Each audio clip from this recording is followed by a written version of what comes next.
Historia de la filosofía, por Franco Restaino, volumen 4, 195, parte octava. La filosofía contemporánea, tomo 2, capítulo 11. Derrida, deconstrucción y postfilosofía, 1059, más allá de la metafísica logocéntrica de la presencia. Aquello que quiero subrayar es solamente que el paso más allá de la filosofía no consiste en girar la página de la filosofía, lo cual equivale casi siempre al mal filosofar, sino en seguir leyendo a los filósofos en un cierto modo. Este pasaje, extraído de la conferencia ya clásica y ya citada de 1966, podría quizás condensar la actitud más general de Derrida en relación con la tradición filosófica, que encuentra su expresión más plena en la relectura llevada a cabo en la Carte Postale de la conocida relación Sócrates-Platón. En esta importante obra de 1980, en efecto, utilizando una miniatura medieval encontrada en Oxford, Derrida muestra cómo la relación se ha invertido, en el sentido de que Platón habla mientras que Sócrates escribe.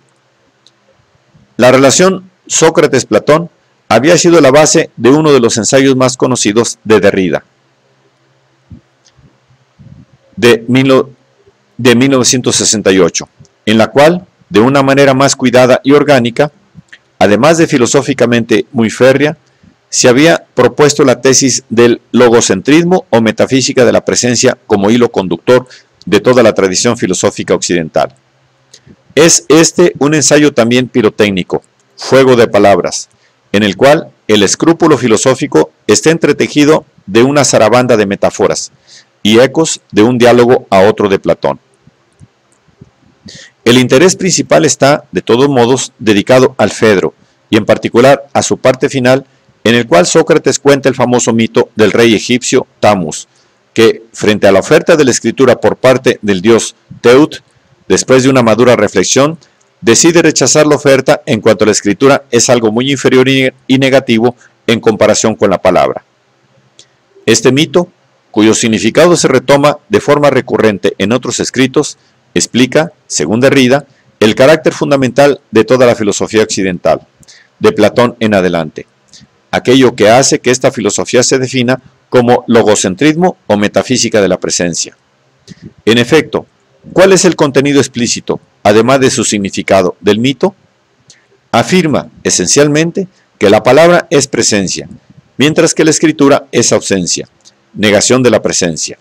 Es decir, en el discurso hablado, el alma tiene presente de modo inmediato la verdad. En el texto escrito, esta inmediatez no existe. En el hablar, el alma se expresa directamente. Está presente en el texto escrito, ya no está. Y éste vive una vida propia, de huérfano, separado de quien le ha dado origen. Derrida a veces habla de parricidio, efectuado por el texto escrito en relación con el que le ha dado origen. Todo el mal, lo negativo, se asigna a la escritura, que Platón definía como un huérfano o un bastardo, oponiéndola a la palabra, parole, hijo legítimo y bien nacido del padre de Logos. Humillación de la escritura, preeminencia de la palabra, han sido, según Derrida, los caracteres fundamentales de la filosofía occidental hasta hoy. De aquí la definición de esta como logocentrismo. En un coloquio del mismo año, 1968, de un modo más claro que en el ensayo, escribirá ilustrando las características del logocentrismo o metafísica de la presencia. La foné es la sustancia significante que se da a la conciencia como últimamente unida al pensamiento del concepto significado. Desde este punto de vista, la voz es la conciencia misma. Cuando hablo, no solo tengo conciencia de estar presente en aquello que pienso, sino también de mantener lo más adherido posible a mi pensamiento o al concepto un significante que no se da en el mundo, que yo entiendo, entends, en el momento mismo en el cual lo emito, y que parece depender de mi pura y libre espontaneidad, sin exigir el uso de ningún instrumento, de ningún accesorio, de ninguna fuerza tomada en el mundo. Esta experiencia es un engaño, pero un engaño sobre cuya necesidad se ha organizado toda una estructura, o toda una época. y sobre el terreno de dicha época se ha constituido una semiología, cuyos conceptos y presupuestos fundamentales se pueden hallar desde Platón a Husserl, pasando por Aristóteles, Rousseau, Hegel, etc. La tradición logocéntrica, para Derrida, es aquella aún dominante en nuestros días. Esta tradición ha sido nuevamente recorrida o repetida, de un modo más o menos crítico, por los filósofos más significativos de nuestro tiempo.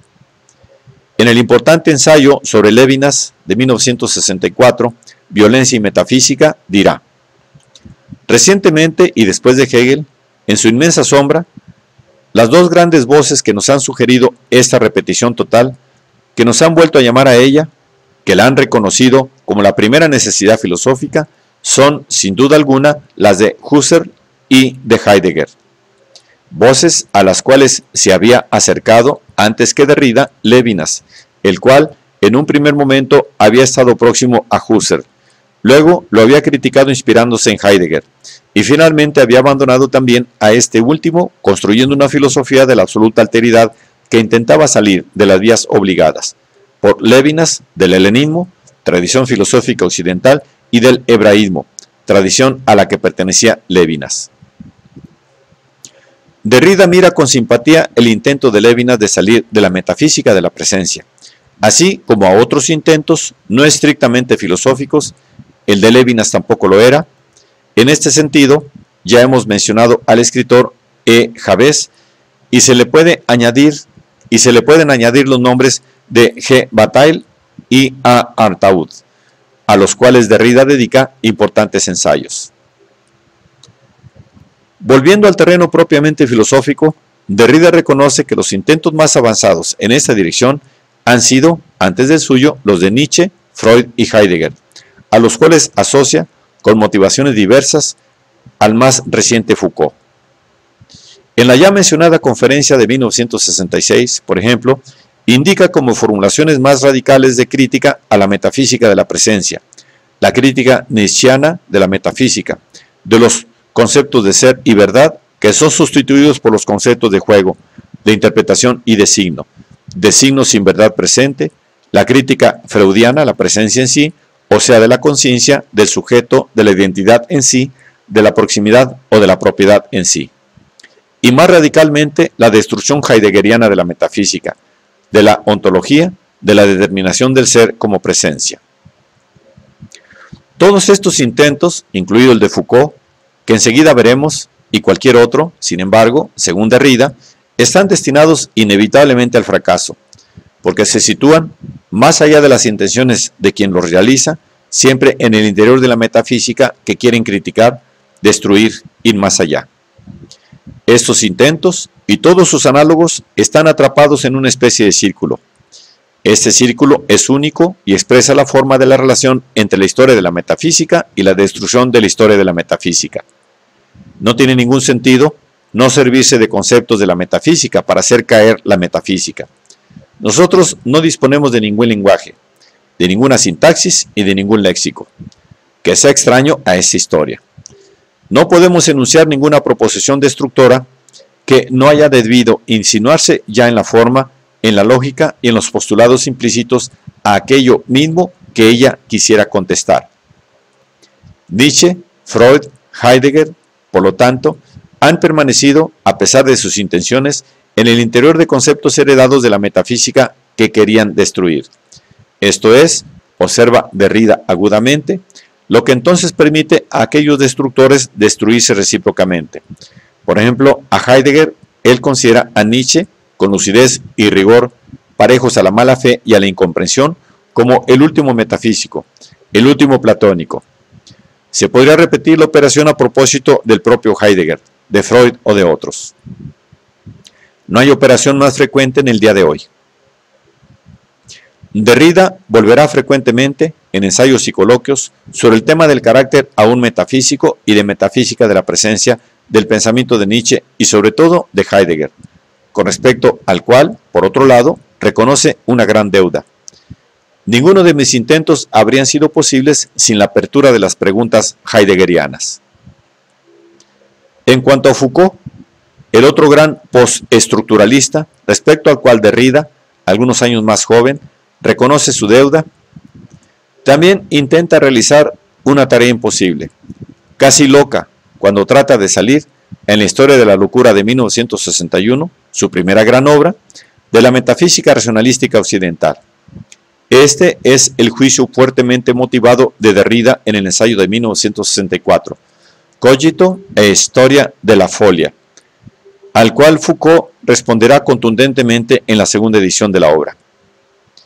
Queriendo retomar la palabra a la locura en sí misma, dejando a un lado las disciplinas que hasta ahora han hablado de ella o han hablado en su nombre, de la psiquiatría a la filosofía en general, con particular referencia a cruciales pasajes cartesianos, Foucault emprende un proyecto loco y absolutamente impracticable.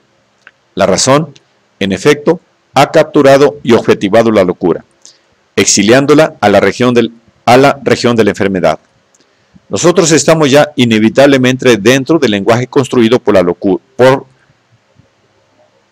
Nosotros estamos ya inevitablemente dentro del lenguaje construido por la razón, al producir dicho exilio, y no es posible desvincularse totalmente de la totalidad del lenguaje que habría producido el exilio de la locura.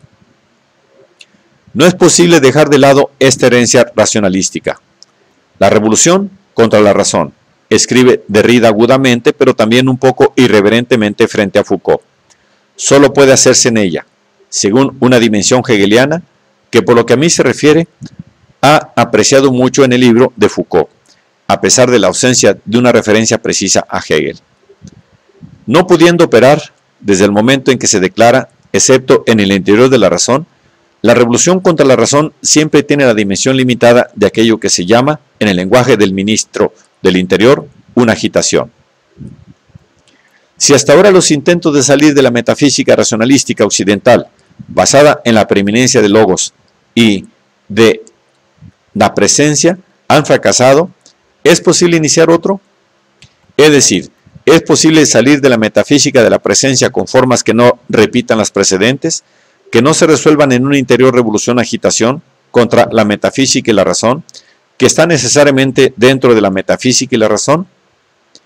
Este es el problema de fondo al que Derrida se enfrenta después de haber quemado todos los puentes a sus espaldas.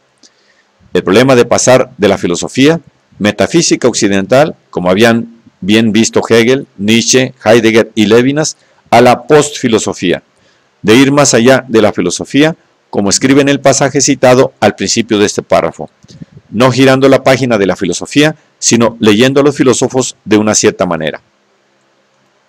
Derrida es bien consciente de las dificultades de esta tarea, pero la afronta corriendo voluntariamente los riesgos conexos a la presentación de un cierto modo, que resulta, también en el plano lingüístico y léxico, radicalmente diferente de los intentos que lo han precedido, y aparece en muchos de sus escritos como una parodia pirotécnica de los filósofos presentes y pasados.